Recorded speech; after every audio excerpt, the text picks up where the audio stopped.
Since receiving my ADHD diagnosis in September last year, I've been watching TV through a new lens, looking at characters who have traits that I relate to and wondering, might they have ADHD? Earlier this year, I made a similar video about autistic characters, which I'll link to in the description box below. So how is ADHD portrayed on our screens, and which characters have I spotted as potential fellow ADHDers? Before I start, if you like this kind of neurodivergent lifestyle content, then perhaps consider subscribing to my channel so you don't miss any new uploads. Okay, let's do this. First of all, how is ADHD portrayed generally? By which I mean a young boy portrayed as the naughty kid and obviously hyperactive, bouncing off the walls. Additionally, if the character is deliberately written as having ADHD, then the ADHD will often provide a lot of material for comedy value, which perfectly introduces my first character, Bart Simpson from the long-running animated series The Simpsons. In The Simpsons opening sequence, we see Bart in an empty classroom writing lines on the wall, which indicates that he's done something naughty and is in school every day doing a detention and writing lines. Bart is hyperactive and often up to no good. From accidentally burning down his family's Christmas tree because he couldn't wait to open his presents, impulsive, to cutting off the head of Jebediah Springfield in a moment of impulse, Bart's ADHD is definitely portrayed as the naughty kid.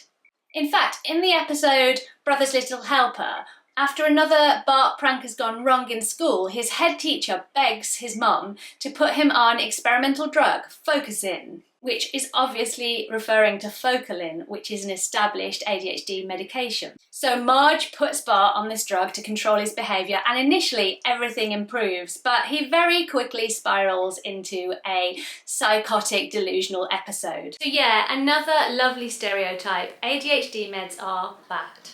Bart's character was first written in 1989, and this was a time when ADHD as a diagnosis was rife with misunderstanding and assumptions about it being a useful label for naughty kids. So let's look at a more recent character, Gregory House from the popular medical drama House. I really enjoyed House, and now that I look more closely, I can see that Gregory House definitely displayed symptoms of ADHD in his behaviour. His hyperactivity is shown in his constant need to fidget. In every episode, we are shown Gregory playing with his cane or throwing a ball in his office against the floor or the wall. He doesn't seem to do a lot of sitting still. He is easily bored, which is the motivation for his job. He is constantly looking for a new case to solve, a puzzle to crack. And in fact, he won't take on the more common, easily solved cases because he knows that he won't be able to focus on it. When he does find a case, he hyper-focuses on it to the exclusion of his own self-care. He is definitely impulsive and he struggles to regulate his emotions. In one episode, he is so overwhelmed by his emotions that he drives the car straight through the front of his girlfriend's house. Additionally, he has an addiction to pain medication, and as we know, ADHDers are a little bit more vulnerable to addiction. My next character is female, but as with the autistic characters video, I've really struggled to find female representation of ADHD on our screens. I recently watched the new Netflix show Ginny and Georgia, and I immediately spotted Maxine as a potential fellow ADHDer with quite a similar presentation to mine. Like the other characters on my list so far, Maxine isn't written as explicitly having ADHD. And the show has some issues with its ADHD narrative in general, which I'll get into later. But first, let's consider Maxine. She's intense, she's needy, and she's awesome, all at the same time. When she has an emotion, she is filled up to the top, and this is clearly demonstrated in the frequent storming outs from her friendship group's WhatsApp chat group.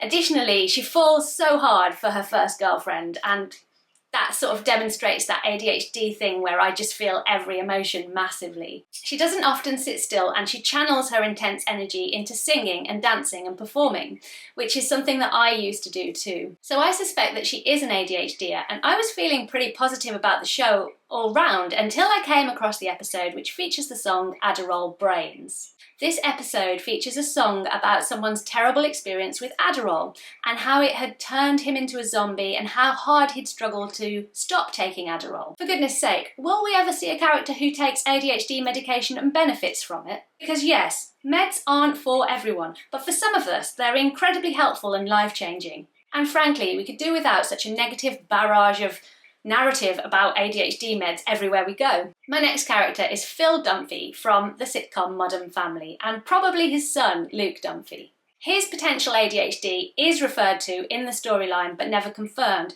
but this makes me suspect that the writers had ADHD in mind when they are writing for his character. As a child and young adult, he channeled his energy into gymnastics and trampoline. As an adult, as well as being a realtor, he channels his energy into some pretty crazy activities, like his crazy inventions, such as the head scratcher or the pancake flipper, or pranking his family, or getting into scrapes with his son Luke. He is impulsive. My favourite impulsive Phil moment is when he comes home having bought himself a pet llama. Although this is closely followed by a Halloween episode where during prank wars with neighbouring children he decides he's going to drive a giant pumpkin into their yard, it will stop, he will pop out and surprise them. But what actually happens is that the pumpkin gets completely out of control as he's inside of it in their yard and basically knocks over all the kids' play equipment and crashes into their car. He is easily distracted, and the most obvious example of this is the step in the Dunphy house that for about 2 seasons needs fixing, and it appears to have been allocated to Phil, and so it's often said, haven't you fixed this step yet? In the end, Claire fixes it.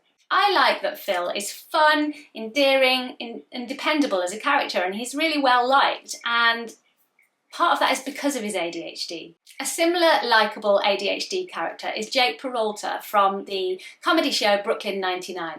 Jake is impulsive. Because nobody who puts thought into their food eats gummy bears rolled in a fruit roll-up and calls it a breakfast burrito. He is extremely disorganised with an unusual filing system which includes one label of underwear, dirty.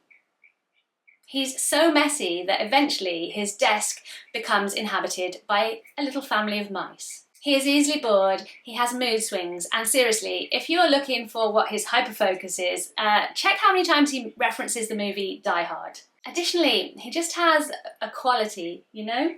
He doesn't cope well with criticism, but he has a really creative way of thinking which helps him solve some crimes in some quite unusual ways.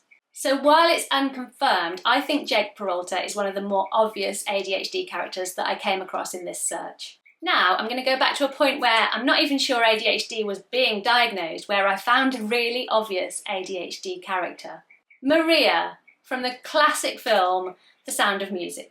How do you solve a problem like Maria? How do you catch a cloud and pin it down? How do you find a word that means Maria? A flibbity-gibbet, a will-o'-the-wisp, a clown. What a lovely song about how if a woman demonstrates the traits of climbing trees, being late and tearing dresses, they're an unacceptable human. So yeah, good times. Nonetheless, Maria is a beloved and likeable character. Sent away from the monastery for her aforementioned behaviour, she is sent to work as a nanny for a very strict father who has a large number of children, where it turns out that Maria's impulsiveness and lack of emotional regulation is just what they needed. She's an innovative thinker.